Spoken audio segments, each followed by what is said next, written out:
بسم اللہ الرحمن الرحیم۔ السلام علیکم۔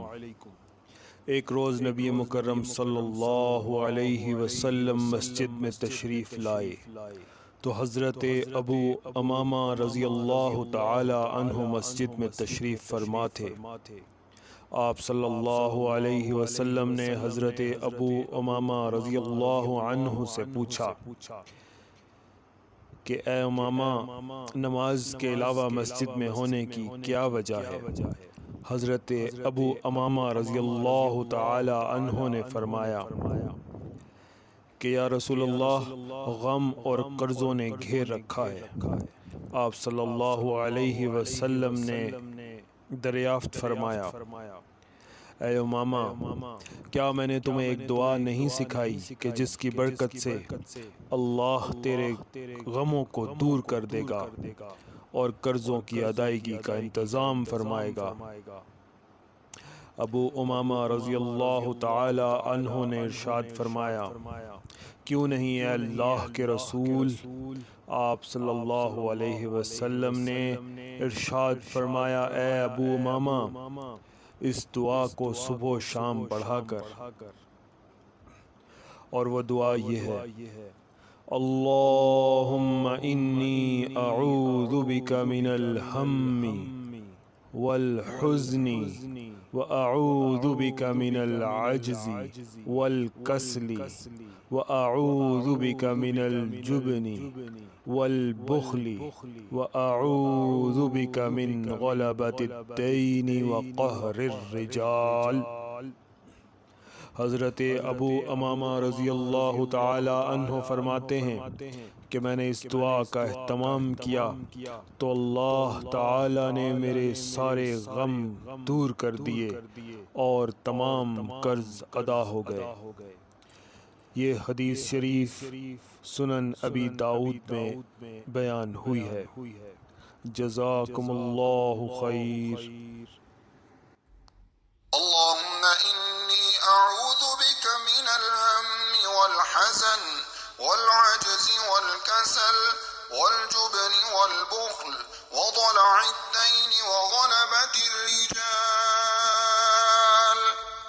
اللهم إني أعوذ بك من الهم والحزن والعجز والكسل والجبن والبخل وضلع الدين وغلبة الرجال۔ اللهم إني أعوذ بك من الهم والحزن والعجز والكسل والجبن والبخل وضلع الدين وغلبة الرجال۔ اللهم إني أعوذ بك من الهم والحزن والعجز والكسل والجبن والبخل وضلع الدين وغلبة الرجال۔ اللهم إني أعوذ بك من الهم والحزن والعجز والكسل والجبن والبخل وضلع الدين وغلبة الرجال۔ اللهم إني أعوذ بك من الهم والحزن والعجز والكسل والجبن والبخل وضلع الدين وغلبة الرجال۔ اللهم إني أعوذ بك من الهم والحزن والعجز والكسل والجبن والبخل وضلع الدين وغلبة الرجال۔ اللهم إني أعوذ بك من الهم والحزن والعجز والكسل والجبن والبخل وضلع الدين وغلبة الرجال۔ اللهم إني أعوذ بك من الهم والحزن والعجز والكسل والجبن والبخل وضلع الدين وغلبة الرجال۔ اللهم إني أعوذ بك من الهم والحزن والعجز والكسل والجبن والبخل وضلع الدين وغلبة الرجال. اللهم إني أعوذ بك من الهم والحزن والعجز والكسل والجبن والبخل وضلع الدين وغلبة الرجال. اللهم إني أعوذ بك من الهم والحزن والعجز والكسل والجبن والبخل وضلع الدين وغلبة الرجال. اللهم إني أعوذ بك من الهم والحزن والعجز والكسل والجبن والبخل وضلع الدين وغلبة الرجال. اللهم إني أعوذ بك من الهم والحزن والعجز والكسل والجبن والبخل وضلع الدين وغلبة الرجال. اللهم إني أعوذ بك من الهم والحزن والعجز والكسل والجبن والبخل وضلع الدين وغلبة الرجال. اللهم إني أعوذ بك من الهم والحزن والعجز والكسل والجبن والبخل وضلع الدين وغلبة الرجال. اللهم إني أعوذ بك من الهم والحزن والعجز والكسل والجبن والبخل وضلع الدين وغلبة الرجال. اللهم إني أعوذ بك من الهم والحزن والعجز والكسل والجبن والبخل وضلع الدين وغلبة الرجال.